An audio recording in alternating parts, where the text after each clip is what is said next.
Selamat datang di channel YouTube Ajeng Putri Ayu Pangesti. Hari ini kabar datang dari Betran Peto Putra Onsu. Betran Peto ketakutan dengar suara aneh saat karaoke. Putra Ruben Onsu lari ke kamar dan nangis. Penasaran cerita selanjutnya?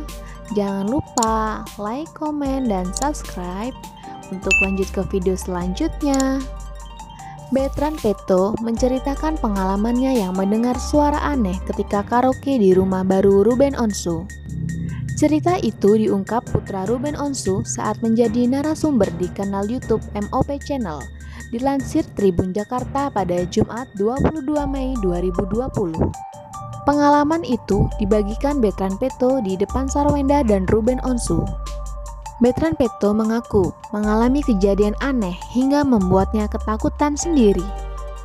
Betran Peto menceritakan ketakutan itu bermula ketika mendengar suara aneh saat karaoke sendirian di lantai dasar rumahnya. Kala itu, Ruben Onsu dan Sarwenda tengah berada di lantai atas.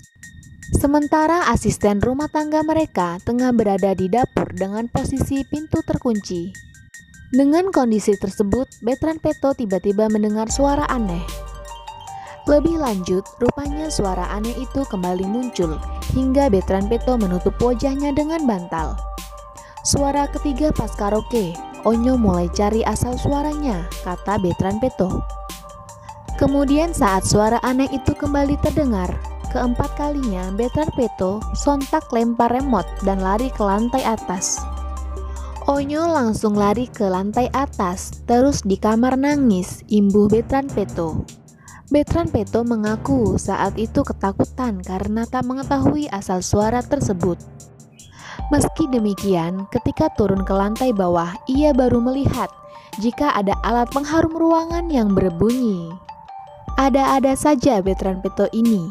Tingkahnya yang lucu selalu membuat warganet gemas kepada Betran Peto. Setelah menonton video ini, jangan lupa like, comment, share, dan subscribe. Sampai ketemu di video selanjutnya.